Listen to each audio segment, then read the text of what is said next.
investigación criminal. Entonces, este enfoque pues va para abogados, para criminólogos, para criminalistas, para policías, ¿no? La percepción tiene que ser pues o el enfoque tiene que ser para todos. ¿Por qué? Pues este tema es un tema incluyente. Nos incluye, tenemos que intervenir desde cada uno de nuestros puntos, desde donde nos encontremos, tanto abogados como peritos, como policías. Entonces, pues bueno, bienvenidos a todos ustedes. Bueno, vamos a dar inicio precisamente con este tema que son actos de investigación. Bueno, vamos a empezar platicando con qué es la investigación, cuál es el concepto de investigación. Y vamos a hablar de un concepto de investigación en todos los sentidos, una investigación general, todavía no enfocada a la investigación criminal. Y bueno, el concepto que hemos investigado nos dice que ¿qué es investigar? Es todo acto que se realiza con la intención de obtener información de algún fenómeno que se sabe que se suscitó en la realidad, pero del cual desconocemos aspectos precisos, lo que va a ubicar al sujeto de la verdadera naturaleza o de los alcances del suceso. Entonces, investigar, como esta definición acabamos de escuchar, se refiere a que tenemos que buscar información de la cual no sabemos. Entonces, el concepto de investigar es un concepto bastante amplio, pero vamos a ver que la investigación abarca todo aquello que puede ser útil para la comprobación de un hecho. Recuerden que en materia penal partimos de hechos, es decir, tiene que haber un hecho fáctico, tiene que haber un suceso que sea de relevancia penal o de relevancia jurídica. A eso le vamos a llamar delito. Entonces, cuando hablamos de la investigación, tenemos que hablar de que es un suceso o un acontecimiento que tenemos que buscar la manera de comprobar este acontecimiento. Bueno, ahora vamos a hablar de qué es la investigación criminal.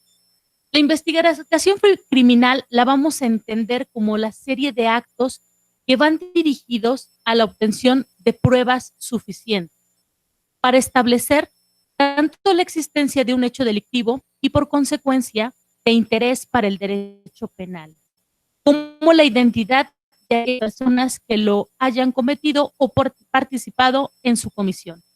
Desde la investigación criminal también se logra la identificación de las víctimas y del daño causado.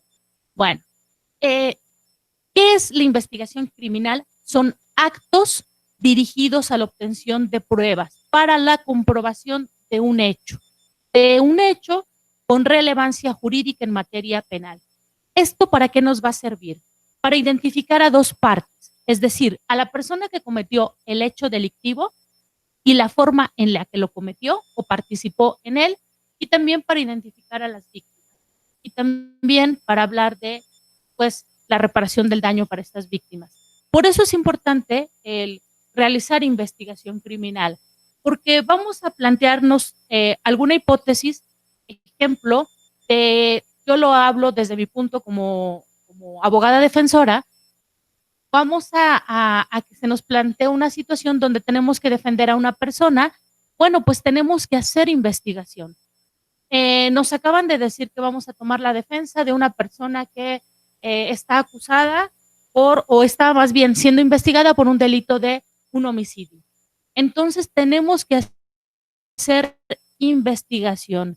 Y les cuento una cosa, como abogada puedo reconocer que nos hace falta mucho a los abogados saber qué actos de investigación tenemos que hacer, qué investigación y cómo vamos a dirigir esta investigación. Por eso es importante también allegarnos de los peritos, de las personas idóneas, de las personas que son las adecuadas o las correctas precisamente para hacer esta investigación.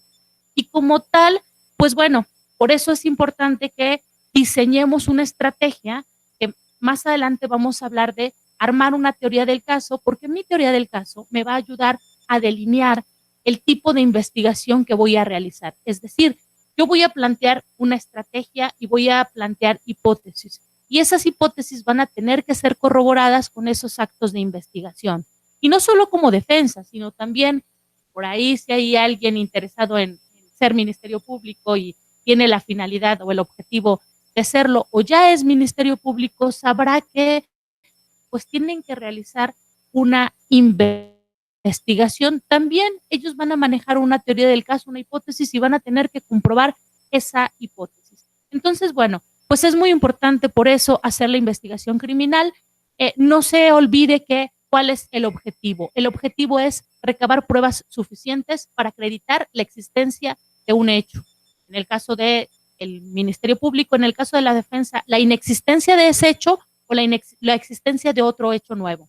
Y pues bueno, nos va a servir para identificar a las partes. En este caso, quién es el sujeto activo del delito, es decir, para identificar a los delincuentes y también para identificar a las víctimas.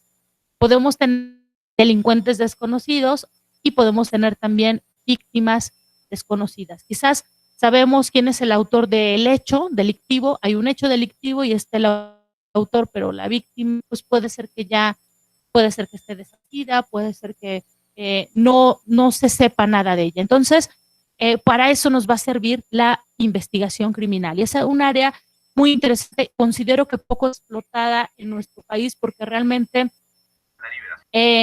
no hay como tal estos investigadores criminales, ¿no? Y no con conceptos que vemos de algunos otros países, sino con un investigador criminal adecuado a las necesidades de un sistema de justicia penal mexicano, adecuado a las permisiones legales de nuestro país, ¿no? El hacer actos de investigación que no vulneren derechos, que puedan ser ofertados en un juicio, que puedan ser ofertados en un procedimiento penal, eso es lo que hace falta. Entonces, yo creo que tenemos un campo pues, sin haber sido explotado, donde creo que tenemos que sí picar piedra para lograr esa parte de poder hacer cosas interesantes en el área de investigación criminal. Y esto, pues bueno, este campo está abierto tanto como para los peritos, como para los abogados y para las personas que puedan incluirse en este sistema, igual también como para la policía, ¿no? Bueno, es importante establecer que la investigación de los delitos, como todas las actividades científicas, debe de utilizar las técnicas necesarias para la obtención de los mejores resultados y debe utilizar siempre un método, el cual debe de ser idóneo en función de la naturaleza del hecho criminal a investigar. No podemos estandarizar qué método se va a utilizar. Tenemos que observar la naturaleza del delito que se ha cometido y en función de eso tenemos que utilizar el método más adecuado, el método idóneo para ese tipo de asunto.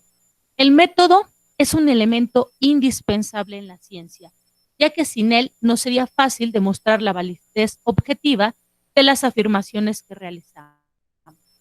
El método empleado por el investigador debe basarse en su experiencia y en su especialización, a efecto de que se realicen las estrategias de investigación que den mejores resultados. Afirmar que en la investigación en general, así como en la de todos los delitos, pues debe de utilizarse un método que debe aplicarse según el tipo de delito a investigar, como lo hemos venido diciendo, que la investigación no depende ni de la suerte, ni de la fortuna, ni buena ni mala, sino que es una actividad basada en técnicas, en protocolos y en metodología. Es decir, recuerden que estamos hablando de que se requiere un método y que ese método obviamente nos va a dar la serie de pasos a seguir para la comprobación de un hecho. Entonces, como vamos a hablar de que buscamos la comprobación de hechos, vamos a buscar acercarnos a la parte científica, al método científico. Y para ello requerimos precisamente de ir cubriendo esa serie de pasos que la ciencia nos pide, que nos requiere que cumplamos esa serie de pasos para que efectivamente este fenómeno, este hecho tenga una comprobación y que por eso pueda tener esa credibilidad. Podemos decir que la investigación requiere de un plan que sea científicamente correcto y como consecuencia debe de incrementar la viabilidad de las mismas y todo ello va a depender de varios aspectos. Entonces, vamos a identificar que tenemos que hacer un plan para nuestra investigación criminal. Y este plan debe de basarse en la viabilidad, empezando por utilizar la teoría del delito. Es decir, tenemos que conocer de teoría del delito, que esto pues nos corresponde a los abogados, para saber quiénes son los sujetos activos, quiénes son los sujetos pasivos, los objetos, y vamos a hablar de los elementos de conducta, los tipos de conducta que existen, la tipicidad, la antijuridicidad, la culpabilidad, la punibilidad, ¿no?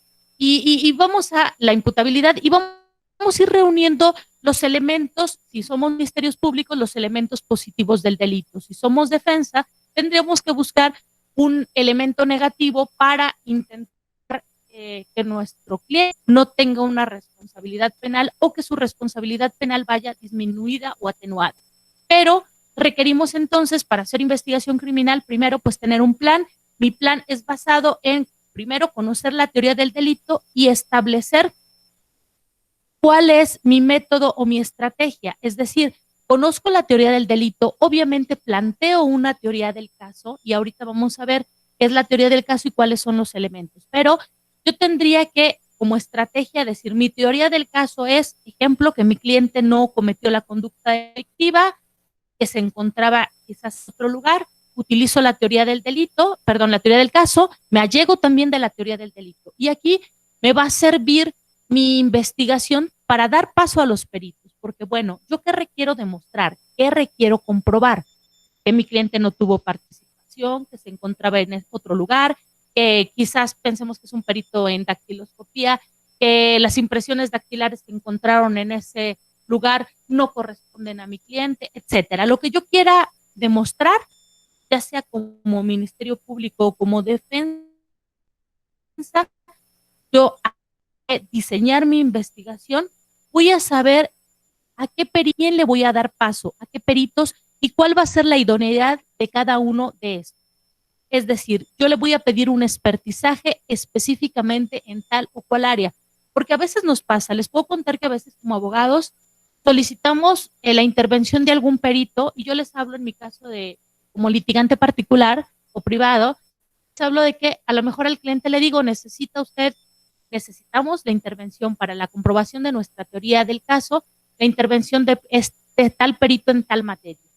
Pero a veces sí es el perito en la materia correcta, pero a lo mejor no nos estamos acercando a la pericial específicamente que necesito. A lo mejor sí es un perito en dactiloscopía, pero requiero especialmente tal o cual situación. Entonces, la investigación me va a ayudar a planear precisamente la intervención de los peritos. También es importante que realice el investigador una función correcta, es decir, que haga la labor idónea, la labor adecuada. Esta intervención pues también va aquí a tener la intervención el abogado y que tiene que contar con suficientes conocimientos en materia de derecho penal. No solamente en derecho penal, sino en la materia procesal, porque pues de esto depende la parte ya de el litigio, ya la parte más práctica, ¿no? Que el abogado tenga precisamente este conocimiento. Y si se dan cuenta, hacemos el recuento y para hacer la investigación criminal requerimos hacer un plan, armar una teoría del caso, utilizar una teoría del delito. Esto me va a permitir darle intervención a los peritos de manera correcta y adecuada, visualizar que el investigador haga su función de la manera que compete y que es adecuada y por consecuencia también el abogado litigante pues tiene que intervenir y que tiene que tener un vasto conocimiento en materia de derecho procesal penal. Y bueno, les quiero, como hace un rato les comentaba, la parte de que cada uno de las personas que planeen una investigación criminal, que no voy a estandarizar el decir solamente criminólogos o criminalistas, incluso abogados, todos los que estemos inmersos en este sistema podemos realizar investigación criminal. Simplemente tenemos que saberla hacer de manera correcta e idónea. Vamos a hablar un poquito de un ejemplo que estoy poniendo de la metodología que se sigue para hacer una investigación en las muertes violentas. Les voy a enunciar la serie de pasos, por decir, el ABC que se tiene que seguir en la investigación de muertes violentas. Y bueno, lo primero que vamos a hacer es la identificación de la víctima. Tenemos que identificar quién es nuestra víctima. Segundo aspecto, proteger la escena del crimen, porque tenemos que saber que, pues obviamente tenemos que hacer un resguardo de esta escena para que sea procesada de manera correcta, podamos, pueda tener la información que ese lugar nos va a brindar. Siguiente aspecto de esta metodología, y esto es a través de protocolo, recuperar y preservar el material probatorio. Es importante no solo el ubicarlos, sino el recuperar y preservarlo, porque en algún momento el siguiente punto que debemos de analizar en las muertes violentas, la metodología indica esto, investigar exhaustivamente la escena del crimen. Y aquí pues tenemos que ver que tanto los peritos, ¿no?, como primer respondiente les toca esa parte, ¿no? La exhaustividad implica la manera correcta, la manera pertinente de hacer su trabajo. El experto en el área del conocimiento del que nos estamos refiriendo, en este caso, pues hablamos del criminalista, ¿no? Hablamos del primer respondiente, tiene que procesar su escena de manera exhaustiva, ¿no? Y la exhaustividad implica de manera muy precisa, ¿no? Siguiente aspecto que nos dice el protocolo para la investigación de muertes violentas es: hay que identificar a los posibles testigos y obtener declaraciones de los mismos.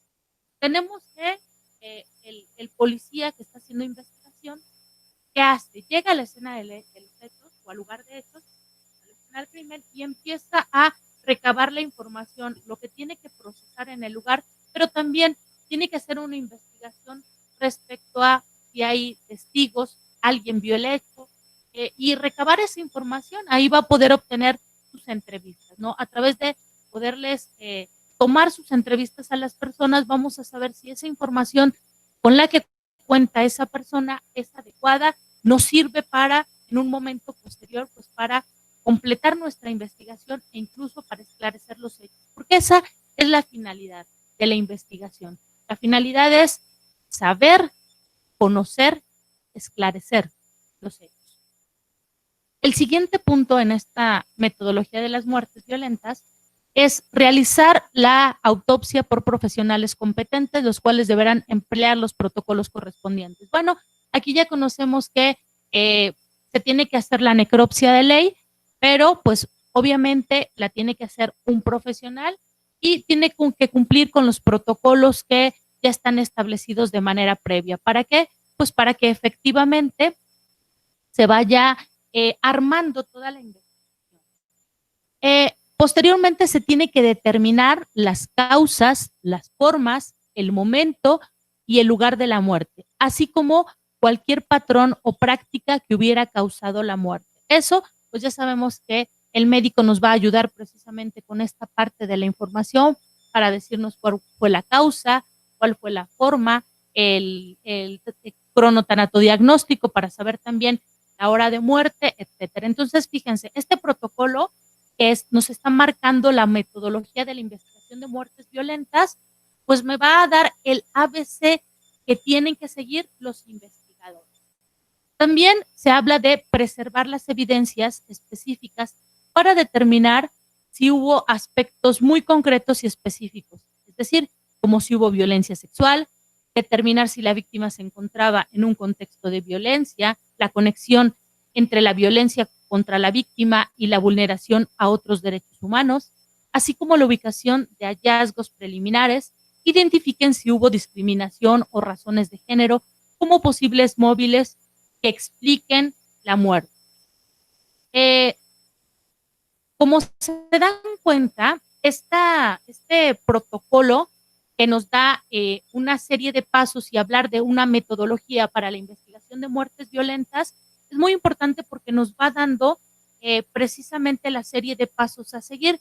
Si ustedes cumplieran con estos pensemos que son investigadores y cumplieran con estos requisitos o puntos de los que fuimos mencionando, creo que tendríamos una investigación muy sólida.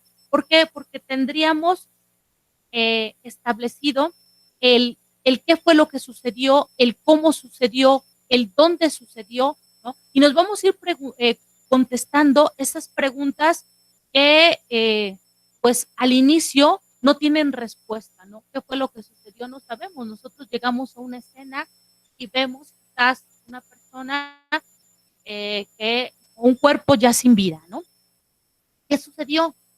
A partir de la información que encontramos en la escena, a partir de ese procesamiento, a partir de la forma en la que se investigue de manera correcta, vamos a ir armando este rompecabezas que es la investigación criminal y que pues sí requiere de profesionalización, de especialización y además de este conocimiento del que hablaba yo hace un rato, de un conocimiento metodológico.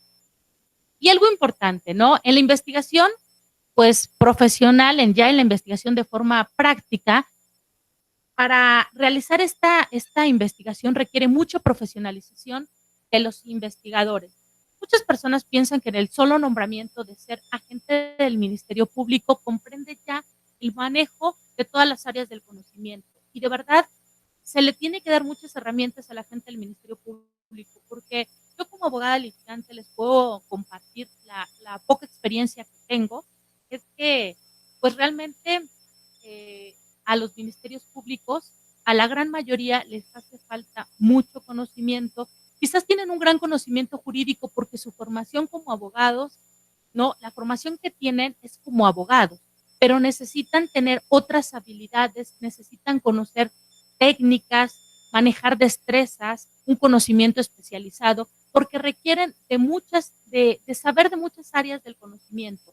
Ejemplo, el médico le tendría que decir al criminólogo, al criminalista, al médico forense, a todos sus expertos, qué requiere de ellos. Muchas veces, al contrario, están cambiando, por ejemplo, de agentes del Ministerio Público, llega un nuevo agente del Ministerio Público, ustedes saben que han pasado muchos nombramientos, acaba de salir un Ministerio Público, de egresar de sus filas de capacitación, y es muy jovencito, muy nuevo, y no hablo de que la juventud implique desconocimiento, no, hablo de que es todavía inexperto en esa área, ¿no? En el área de ser Ministerio Público. Y resulta que el agente del Ministerio Público es el director de la investigación, tiene que decirle a todos sus peritos qué requiere de ellos. En la práctica, pues los que están haciendo de manera prácticamente autónoma su trabajo, pues son los peritos. Los peritos con la capacitación, muchos de ellos ya tienen una formación muy amplia, muy sólida. Al contrario, ¿no? Le dicen al Ministerio Público, requieres de mí esto, ya te traigo esto, porque esto es lo importante para la investigación. Esto te va a dar el sustento de tu investigación, por ejemplo. Entonces, pues es importante también entender que el Ministerio Público, aunque es el director de la investigación,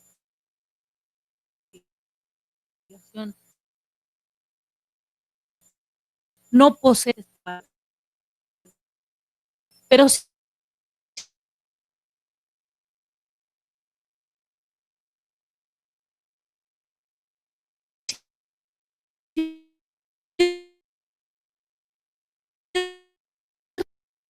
requiere él tener todo ese conocimiento, por lo menos entenderlo. ¿Por qué? Porque cuando ejerce una acción, cuando realiza una acusación, etcétera, tiene que saber, pensamos que a un posible responsable de un hecho delictivo, esta investigación le sirvió para eso, pero tiene que interpretar lo que le dice cada uno de los expertos, cada uno de los peritos. Y por tanto, y bueno, espero que nos escuchemos mejor o que me escuchen mejor. Bueno, vamos a platicar un poquito de los fines de la investigación criminal. La actividad de investigar tiene como finalidad obtener información acerca de un determinado fenómeno que se desconoce. Pues después de la investigación, con lo que contará es con información que se traduce en poder. Esto será útil al investigador para la resolución de los casos penales. El Código Nacional de Procedimientos Penales señala que el objeto de la investigación comprende el deber del Ministerio Público de realizar actividades para la obtención de indicios suficientes. Bueno, ¿qué pasa con los fines de la investigación? Como platicábamos, la investigación tiene como finalidad obtener información y como lo hemos escuchado, no solo en la investigación criminal, sino en cualquier persona que tiene información, decimos que la información es poder. Incluso a los periodistas le hemos llamado el cuarto poder, ¿no? No solo los 3 poderes de gobierno, sino el cuarto poder, que es el poder informativo. Pues bueno, esto vamos a traducirlo en la investigación criminal. ¿Por qué? Porque la investigación criminal requiere precisamente de contar con información. Si tú tienes información, tienes ese poder, el poder de conocer la existencia de un hecho y de saber cómo acreditarlo. Por eso requerimos tener ese conocimiento, y ese conocimiento, al hacer investigación, lo vamos a transformar.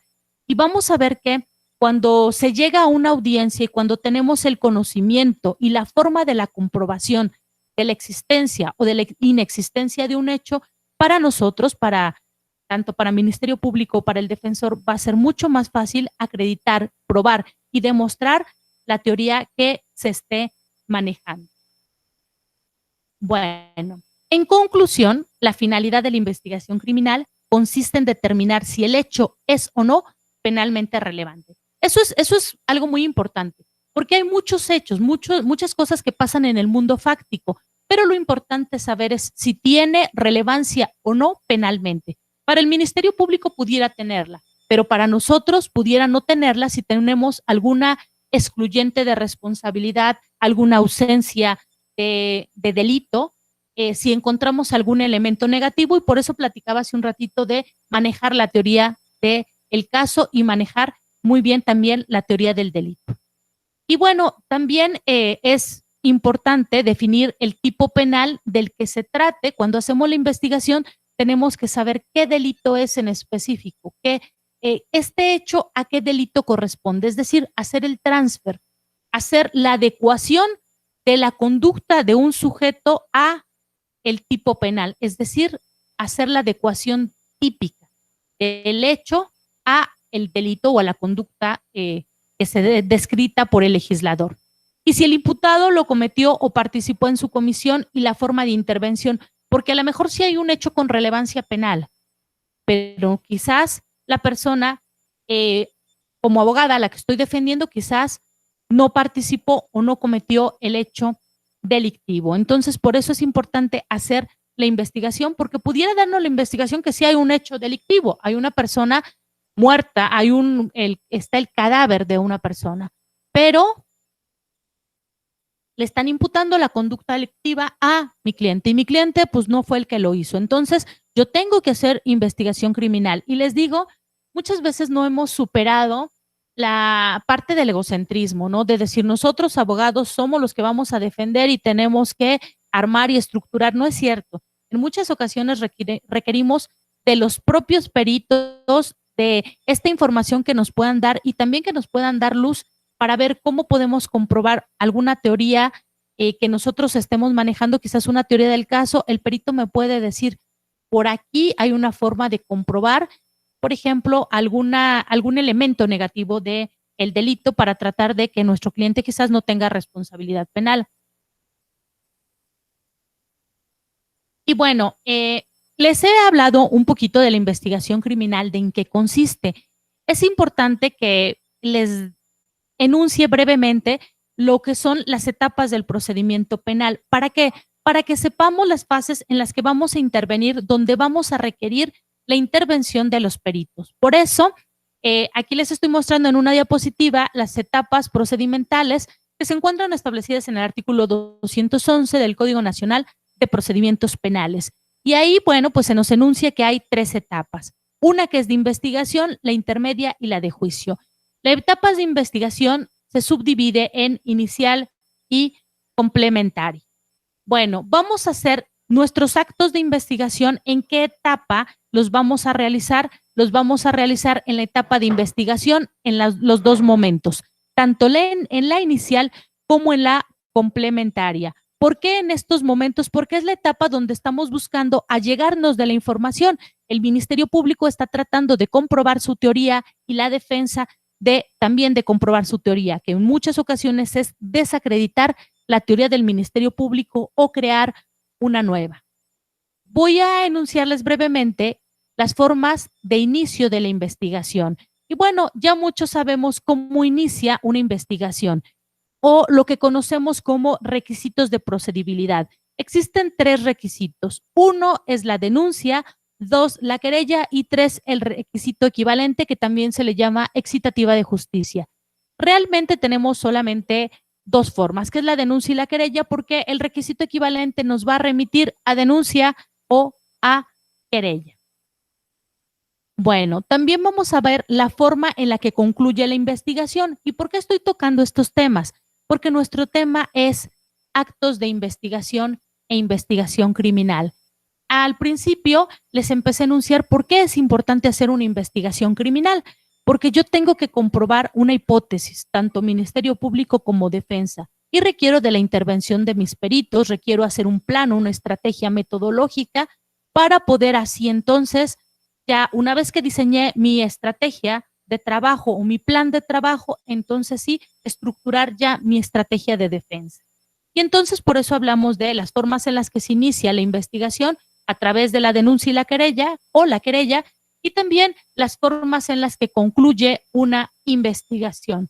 La forma en la que concluye una investigación puede ser de 4 maneras. 1, con la abstención de investigar. El Ministerio Público puede de inicio darse cuenta que existe una causa por la que él se abstenga de investigar. Una de las causas puede ser, ejemplo, que el asunto ya haya prescrito, es decir, que ya su tiempo de duración de persecución penal pues se haya acabado, por ejemplo, ¿no? Y puede abstenerse de investigar o de determinar que no existe el hecho delictivo, que a lo mejor para la persona que está presentando la querella o la denuncia correspondiente existe un hecho delictivo, pero el Ministerio Público, que es el experto, que él tiene el conocimiento jurídico, le tendría que decir al particular si se abstiene de investigar, quizás porque el hecho que cree el ciudadano que es constitutivo del delito no lo es. El siguiente punto es cómo puede terminar una investigación, es con el archivo temporal de la investigación. ¿Y cuándo voy a archivar temporalmente la investigación? Uno de los ejemplos es cuando no tengo línea de investigación. ¿Qué pasa si me dan a conocer de un hecho delictivo, pero no tengo línea de investigación? Vinieron, presentaron su denuncia, pero nunca vieron no hay testigos, no vieron quién cometió el hecho, buscamos información y no encontramos información. Hablo de que el investigador no encuentra información. En este caso, pues puede ser el policía ministerial o puede ser el policía municipal, el que en el momento que llegó, el primer respondiente que llegó al hecho, empezó a preguntar si alguien vio el hecho, si hay algún testigo y resulta que no encontró. Bueno, por este caso, si busca información el Ministerio Público a través de sus elementos, en este caso de su policía, y no encuentra la información correspondiente, pues va a archivar temporalmente la investigación.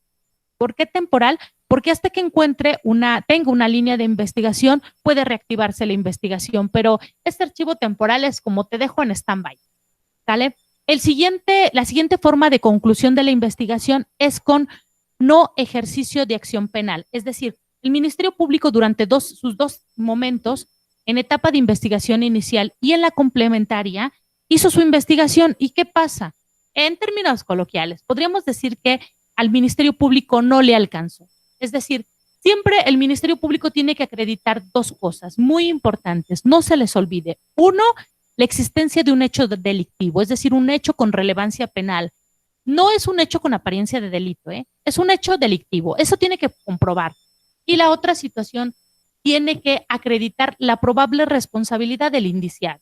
Si le falta algo, si a lo mejor tiene la existencia de un hecho delictivo, pero no acredita la probable responsabilidad de esa persona que está siendo indiciada en un momento, pues bueno, él tendría que decir que no va a ejercer acción penal. ¿Por qué? Porque es insuficiente. Con la investigación que realizó no le alcanza. Esto obviamente pegados a los principios con los que tiene que actuar o trabajar un Ministerio Público, que sería el deber de objetividad, ¿no? la lealtad y la objetividad que algunas veces les cuesta trabajo a los ministerios públicos.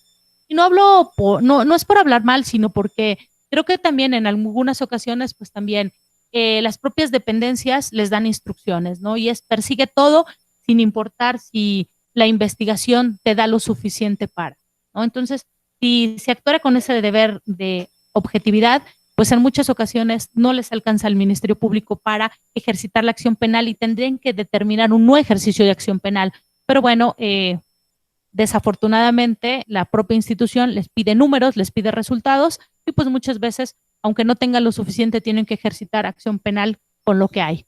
Y bueno, la última forma de conclusión de la investigación es con la aplicación de criterios de oportunidad. Hay 6 criterios de oportunidad establecidos en el Código Nacional, donde el Ministerio Público, al momento de conocer el hecho, el Ministerio Público tendría que decirnos si ya no continúa con la investigación, si aplica precisamente estos criterios de oportunidad. Voy a mencionar algunos. Cuando es un delito de poca cuantía o de bagatela, pudiera decir el Ministerio Público que aplica criterio de oportunidad. Pensemos que tiene muchos asuntos muy relevantes penalmente y llega una persona y va a presentar una denuncia por el robo de su mochila, que el costo de su mochila era de 100 pesos, ¿no? Nueva y ya estaba usada, ¿no? Entonces, pues ya tiene menos valor comercial.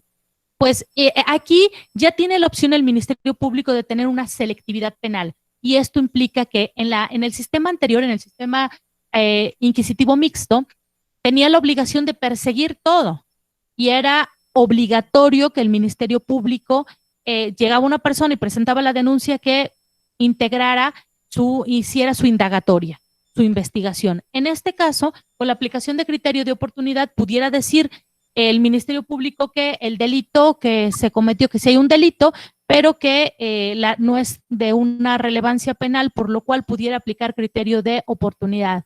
Otra situación de aplicación de criterio de oportunidad es cuando hay una pena natural. ¿Qué pasa si la pena del sujeto, estos criterios de oportunidad son para el imputado, pero los aplica el Ministerio Público y con esto concluye la investigación?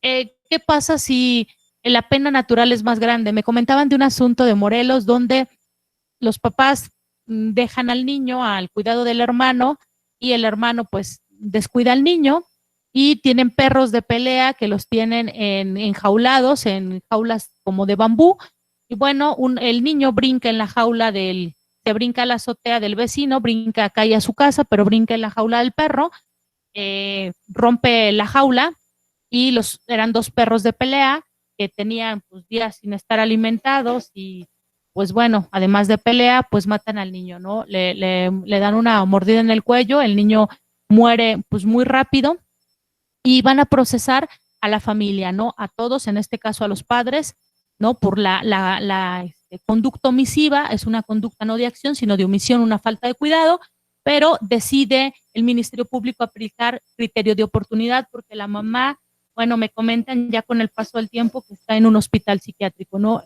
Cuando la mamá llega y ve a su niño prensado por el perro que todavía lo tenía mordiendo del cuello y pues ve todo el reguero de sangre, la muerte tan atroz del niño, pues obviamente la pena que va a tener la mamá y esa familia pues es infinitamente más grande a que estuviera en prisión. Entonces, aquí se puede aplicar criterio de oportunidad, ¿no? También cuando la pena es innecesaria, ¿no? Hay personas que ya están en una tal gravedad que pues es muy complicado el que pensemos que tiene una enfermedad terminal, tiene un cáncer, quizás un mes de vida, ¿para qué vamos a hacer un procedimiento y aplicarle una pena, ¿no? Tendríamos que realizar, pues ya el Ministerio Público tendría que hacer un análisis exhaustivo de su caso y poder aplicar criterio de oportunidad. Bueno, son 6 criterios que no me puedo meter a la parte de la explicación de todos ellos, pero es una forma, la aplicación de los criterios de oportunidad es una facultad exclusiva del Ministerio Público, donde con esto va a terminar su investigación. Y bueno, tocamos el tema porque estamos hablando de investigación criminal y de las formas de investigar, las formas de que concluye una investigación. Bueno, vamos a platicar brevemente de qué es la teoría del caso. Y bueno, la teoría del caso es una herramienta muy, muy importante que a los litigantes nos va a servir.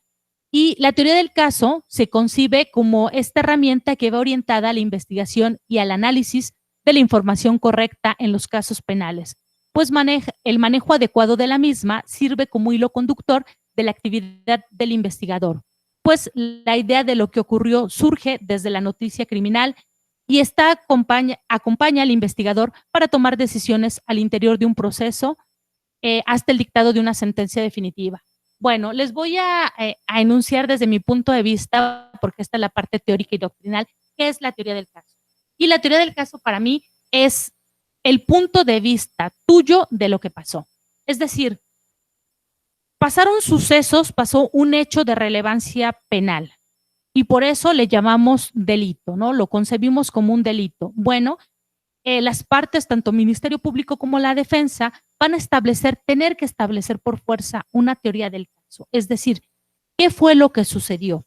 Y partiendo de esa teoría, vamos a realizar nuestra investigación, porque si yo armo el rompecabezas, yo digo qué sucedió, entonces también tengo que llamar a mis peritos y decirles a mis peritos la actividad que ellos tienen que realizar para comprobar la existencia de ese hecho delictivo. Y entonces tengo que realizar precisamente esa teoría del caso que me va a servir. Para mí siempre les digo, es tu versión de tu historia. Yo les pongo un ejemplo que es muy burdo, pero los que somos padres y tenemos más de un hijo, me toca que mis hijas peleen. Y entonces, ¿qué pasa cuando tú escuchas una versión? Te puedes quedar con esa versión y puedes prejuzgar. La idea es, si hay dos puntos de vista, escúchalos. Y por eso ahí es la teoría del caso. Cuando una de mis hijas llega y me dice, mamá, mi hermana me pegó, la escucho.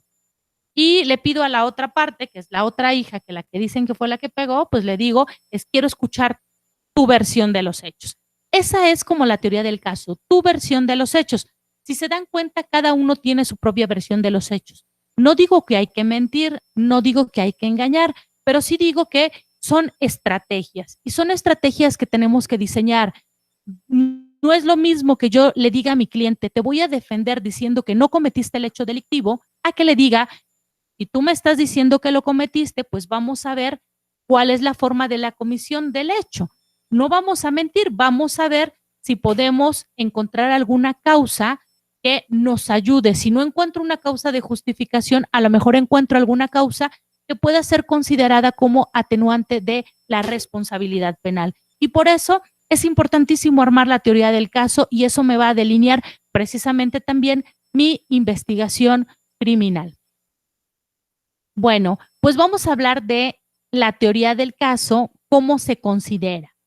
Es la postura o la versión del hecho criminal que las partes adoptan en virtud de los datos de prueba con los que cuentan respecto al proceso y del cual buscamos demostrar su validez.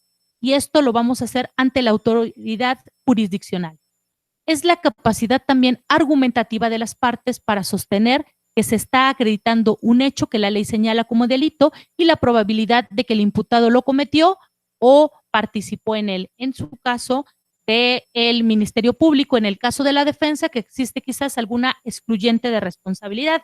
Y bueno, en conclusión, la teoría del caso es tu versión de los hechos, desde tu punto de vista, desde tu óptica. Es importante empezar estructurando mi teoría del caso para hacer mi investigación criminal. 3 elementos con los que cuenta la teoría del caso: elemento fáctico, elemento jurídico y elemento probatorio. ¿Qué es el elemento fáctico? Son los hechos, lo que pasó en el mundo real. Es decir, yo iba caminando por la calle y un sujeto me arrebató mi teléfono y se arrancó a correr, ¿sale?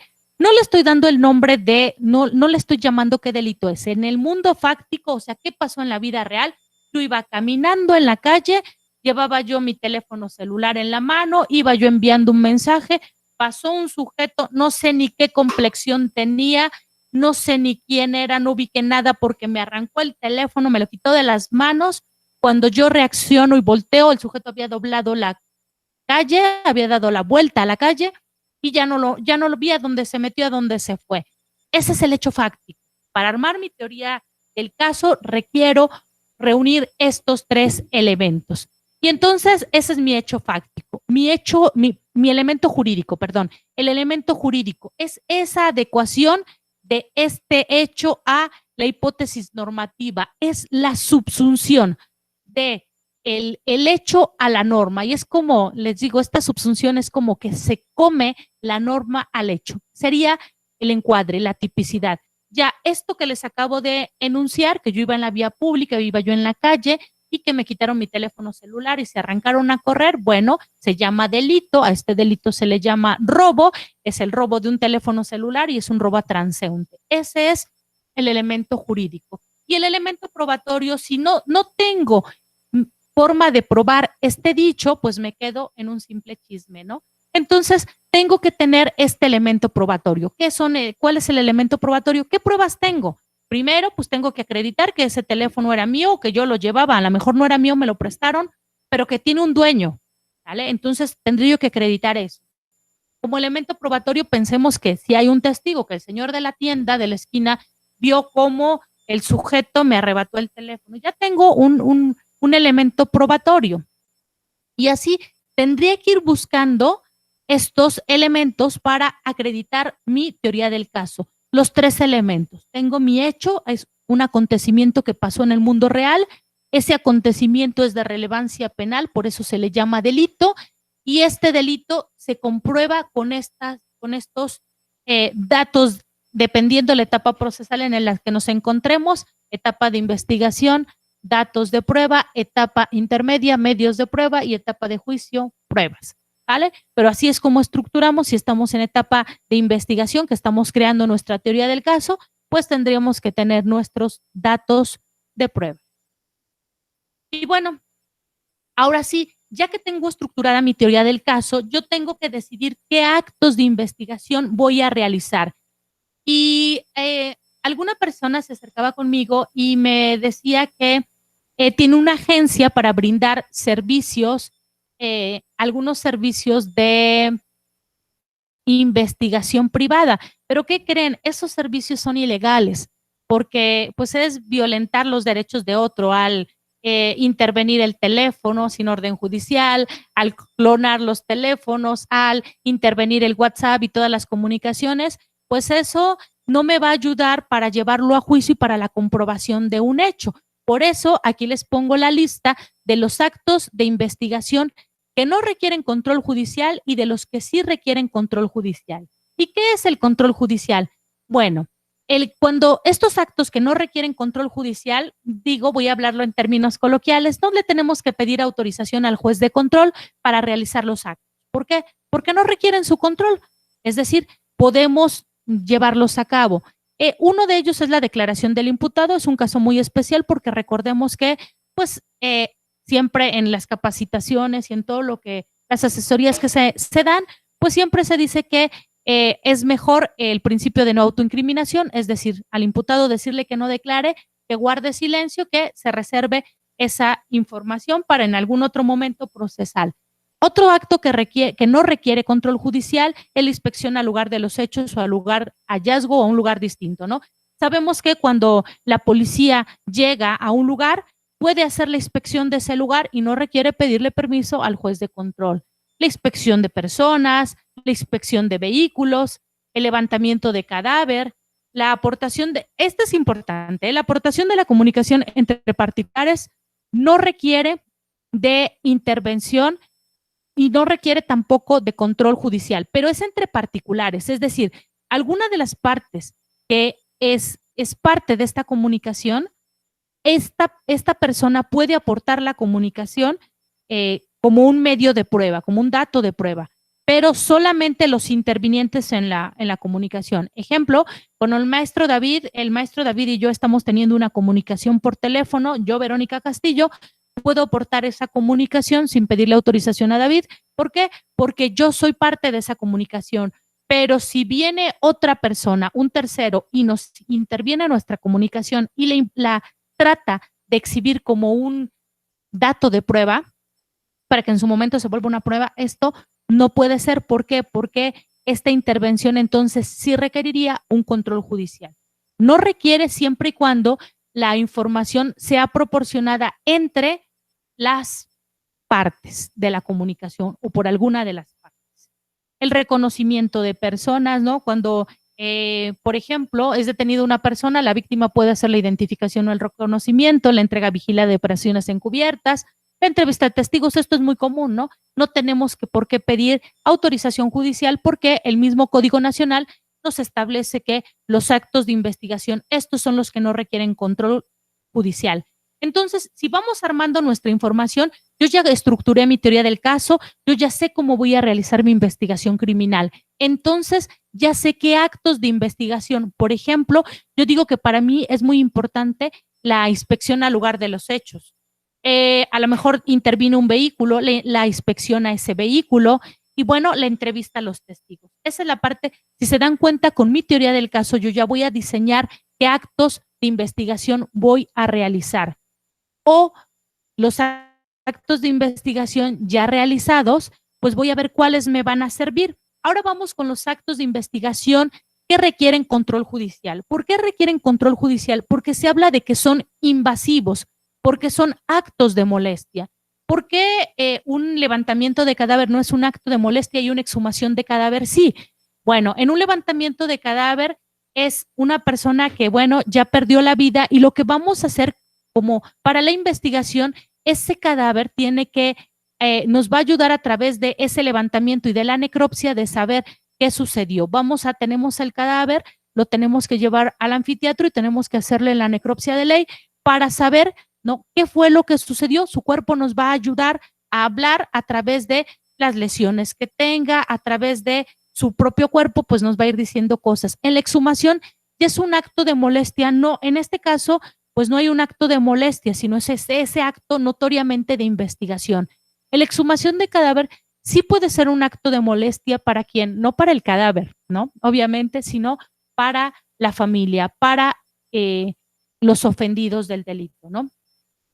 ¿Qué pasa pensemos que por cuestiones religiosas hay personas que piensen que sacar a un cadáver de su tumba, pues es como una profanación y que es algo que atenta en contra de sus principios religiosos, etcétera. Entonces, sí, el Ministerio Público tendría que ir por todos estos actos, o bueno, por cada uno de ellos, pero tendría que solicitarlo ante juez de control, decirle, justificarle de manera fundada y motivada el por qué requiere, qué acto de investigación es tan importante y que requiere precisamente incluso realizar un acto de molestia o un acto invasivo. En este caso, pues la exhumación de cadáver es un acto de molestia. Una orden de cateo.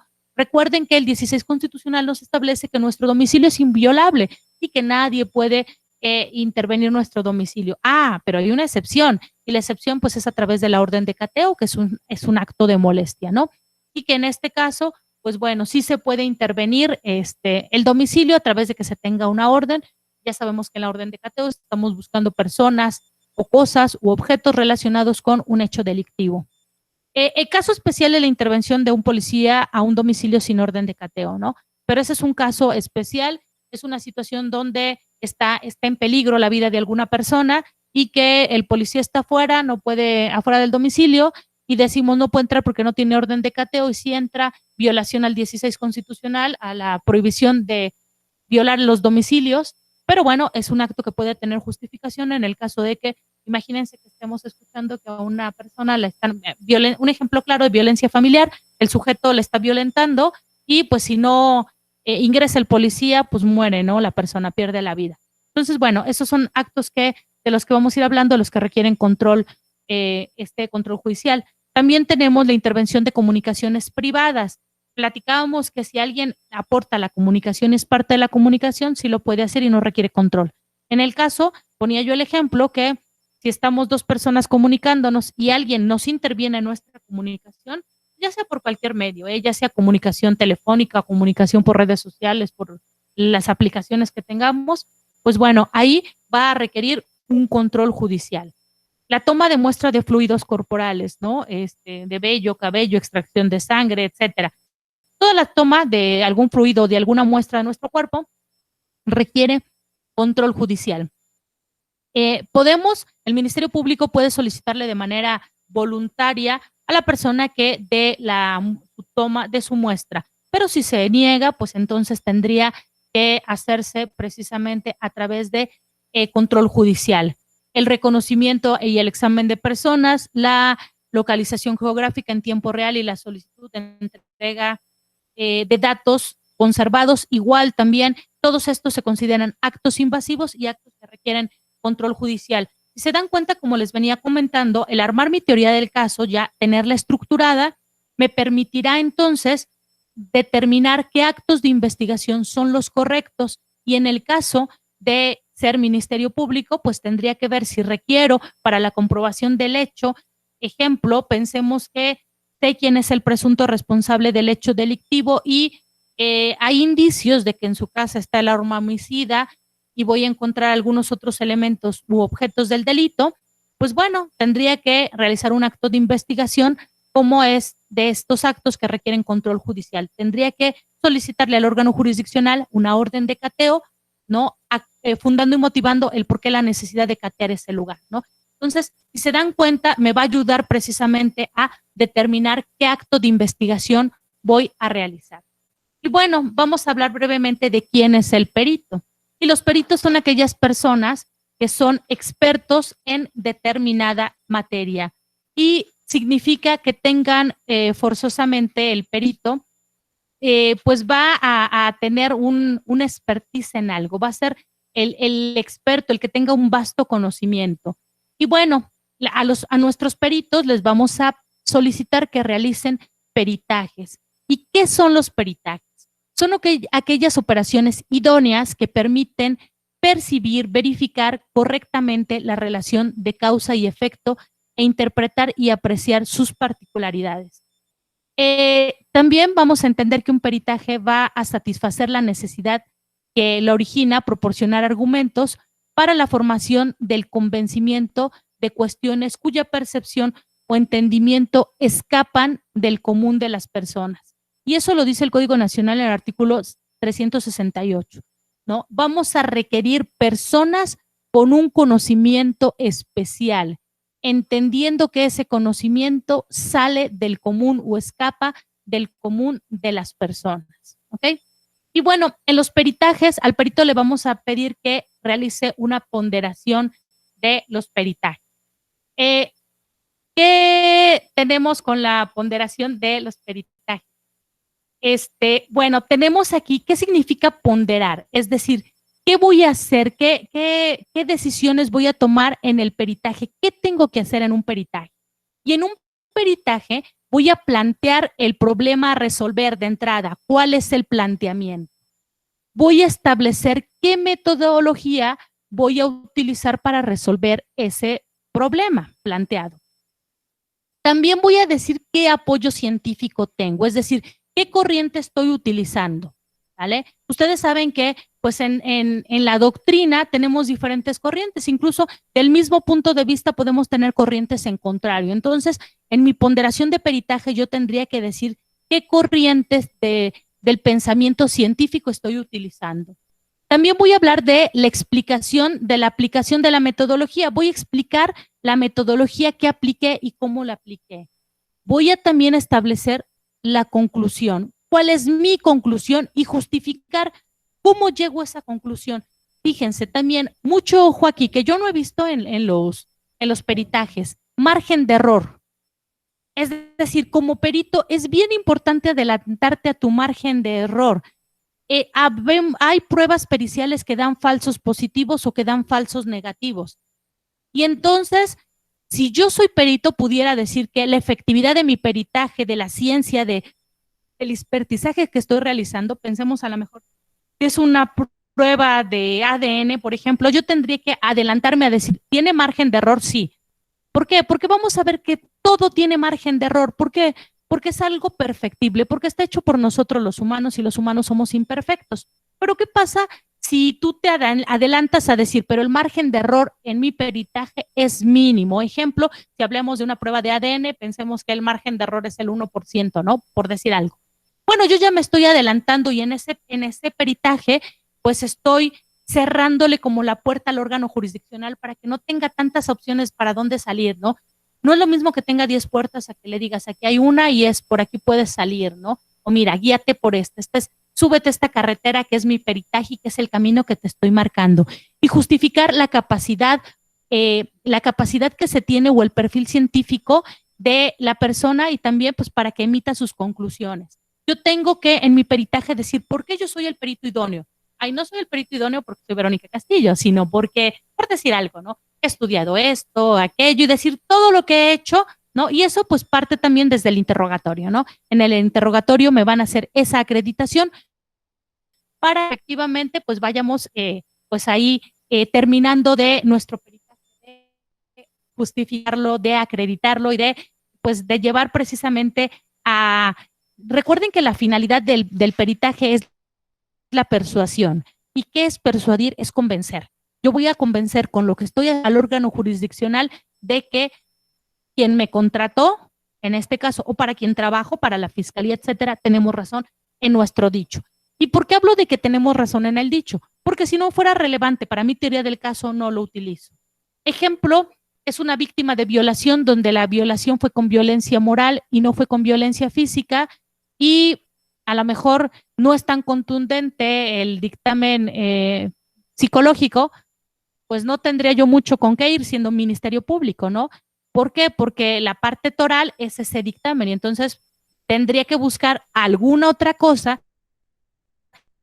que le acreditar precisamente que existió este hecho delictivo y fue en esta forma.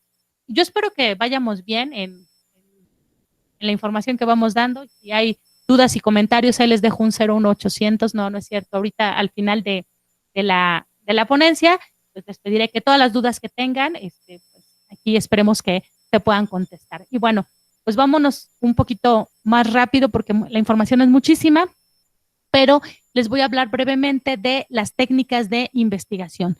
Tenemos como técnicas de investigación la cadena de custodia, el aseguramiento de instrumentos, objetos y productos del delito, y así como las cosas que no son asegurables. Y bueno, rápidamente, ¿qué es la cadena de custodia? Es un procedimiento de control que se aplica al indicio o a la evidencia material, ya sea vestigio, huella, medio de comisión, objeto material o producto relacionado con el delito. ¿Por qué estamos hablando de la cadena de custodia? Estamos hablando de la cadena de custodia porque recuerden que estamos trabajando con los actos de investigación que se tienen que realizar y si realizaste un acto de investigación y encontraste evidencia material o indicios, tenemos que realizar esta cadena de custodia, ¿no? Desde su localización por parte de la autoridad se tiene que llevar a cabo la cadena de custodia hasta que la autoridad competente ordene su conclusión. Es decir, esa cadenita la vamos a iniciar, la vamos a poner el primer amarre de inicio y el amarre de conclusión. ¿Dónde empieza? Pues cuando la autoridad localiza algo de información que la va a procesar. ¿Vale? En este caso hablamos de un indicio o evidencia material y hasta que la misma autoridad judicial ordene la conclusión de cuando ya no es relevante y ya procede la destrucción de esa evidencia material. Esto se encuentra establecido en el Código Nacional de Procedimientos Penales, en el artículo 123 bis quinto. Bueno, vamos a hablar de rápidamente qué es la cadena de custodia y es el formato en el que se van a sentar nombres y firmas de los servidores públicos y demás personas que intervengan en la cadena de custodia desde su inicio hasta el final, así como la descripción de los bienes, de las características de los mismos, del lugar de los hechos, de hallazgo y de demás aspectos relevantes y relativos a la cadena de custodia. La cadena de custodia, pues como saben, es un medio de control y registro, ¿vale? Así como tal, vamos a tener un control y registro de nuestra evidencia material. Vamos a tener precisamente eso. ¿Y cuál es la finalidad? El principio de mismidad, es decir, que sea el mismo objeto el que se encontró en la escena hasta el objeto que llega a juicio. ¿Y por qué? Porque imagínate que la parte fundamental, no hay testigos, no hay nada, pero encontramos el arma homicida con la impresión de las huellas dactilares. Hacemos la confronta con la persona que tenemos detenida, le tomamos su ficha de cada dactilar, hacemos la confronta y resulta que sí son las huellas, hay los puntos característicos, a lo mejor encontramos cierto número de puntos característicos que los peritos nos dicen que sí concuerdan, sí son las impresiones dactilares de la misma persona las que se encuentran en esa ficha, con las que se encuentran en el arma homicida. ¿Y qué pasa si se rompió el principio de mismidad? ¿Qué pasa si no es el mismo objeto? No es la pistola que se encontró en la escena, sino que esto fue alterado. Por eso es esta cadena de control y registro. Bueno, respecto al aseguramiento de el Ministerio Público, pues los bienes tiene que realizar una serie de pasos, ¿no? Es decir, nos tiene que decir cuál es el objeto que se va a asegurar. En este caso, pues pueden ser bienes muebles, pueden ser bienes inmuebles. En este caso pudiera ser a lo mejor una casa, algún domicilio, pudiera ser un vehículo, y tiene que hacer una acta, y en esa acta va a ser inventario de lo que exista y de lo que se encuentre. En el caso, por ejemplo, de un vehículo, todo lo que se encuentre dentro del vehículo realizará esta diligencia donde pues se le va a pedir al imputado y a testigos que firmen respecto a ese aseguramiento. Y lo de los bienes, pues también actos de investigación. Y estamos hablando nuevamente regresamos al porqué del aseguramiento de bienes. Me tocó un asunto donde me hablan por teléfono a las 2 de la mañana, se cometió un homicidio afuera de un domicilio, y me dicen las personas, ya llegó la policía ministerial y ya se fueron, pero me cuentan el hecho, me dicen que muere la persona afuera de su casa, en la puerta de la casa, y pues es la vía pública, pero las personas, como es su familiar, lo jalan y lo meten a la casa, ¿no? Y entonces, pues cuando llegan los peritos, se dan cuenta que hay un arrastre del cuerpo, no saben todavía, el inicio, no saben si el arrastre fue de entrada, fue el hecho adentro y lo sacaron o al revés. Pero bueno, de entrada les dicen que pues no, nada más el Ministerio Público, bueno, la Policía Ministerial hizo algunas diligencias. Yo les comentaba, considero que van a asegurar el lugar. Me decían no, pasan como 4 horas y me dicen, Lick, ya regresaron al aseguramiento del inmueble. Y dije, pues sí, porque van a hacer actos de investigación. ¿Cuál es la finalidad? Bueno, preservar en este caso, no saben, puede ser la escena del crimen, entonces hay que preservar el lugar, hay que hacer el aseguramiento, y eso es un acto de investigación que tiene que realizar ¿quién? El Ministerio Público. Y bueno, pues hay otras cosas que no son asegurables, ¿no? Y bueno, ahí nos va a decir la ley qué cosas no van a ser asegurables, ¿no? En este caso, dice, la ley establece las cosas que no pueden asegurarse en protección a los derechos del imputado, especialmente cuando se trate de comunicaciones o de cualquier información que se genere entre el imputado y las personas que no estén obligadas a declarar. Este caso, por ejemplo, pueden ser las cuestiones de familia, etcétera. Vamos a hablar brevemente de la nulidad de los actos procesales. ¿Y por qué es importante la nulidad de los actos procesales? Porque como hace un rato les decía, ¿qué pasa con esta persona que nos dice que tiene una agencia de servicios de investigación, pero si los actos no son apegados a derecho, pues bueno, estos actos van a ser anulados, ¿no? Y vamos a ver que hay 2 tipos de nulidad. Los actos ejecutados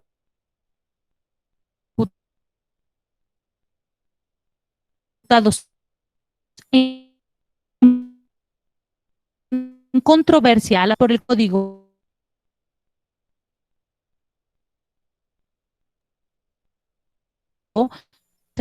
derechos humanos, nulidad es insalvable. Es decir, a lo mejor suena burdo, pero es prácticamente echar al bote de basura ese acto de investigación, no nos va a servir porque se violentaron derechos fundamentales. Y cuando la nulidad es relativa, se llama también relativa o formal, y aquí puede haber saneamiento, ¿no? O convalidación. ¿Y qué se refiere al saneamiento? El saneamiento de los actos procesales es cuando hay un error y podemos modificar, corregir ese error. Entonces, si no se cumplieron esas formalidades, hay actos que se pueden sanear a través de que se corrijan esos errores que se llevaron a cabo. Y la convalidación, ¿qué es la convalidación? Si tú aceptas el acto, puede ser que exista esa convalidación. Es decir, que tú hayas consentido el acto, y la convalidación es como lo acepté. No, si te diste cuenta que era un acto de naturaleza ilegal, o hablemos de que no se cumplieron las formalidades del acto, pues tendrías que haberlo advertido. Pero si no realizaste si tú aceptaste, entendiste el acto y no te opusiste al mismo, estás aceptándolo, y como consecuencia, aunque no lo hayas expresado de manera verbal, pero si fue una expresión tácita, entonces el acto está convalidado. Y bueno, eh, pues bueno, creo que con eso sería todo. Con eso terminamos nuestra plática. Y bueno, si hay algunas dudas, algunos comentarios, pues estoy aquí para poderles, no sé, espero aclarar la duda y no crear confusión.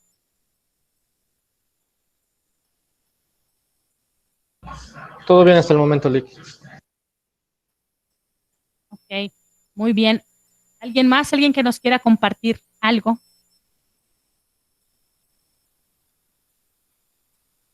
Sí dejo el número 01800 para las preguntas, las quejas y los reclamos.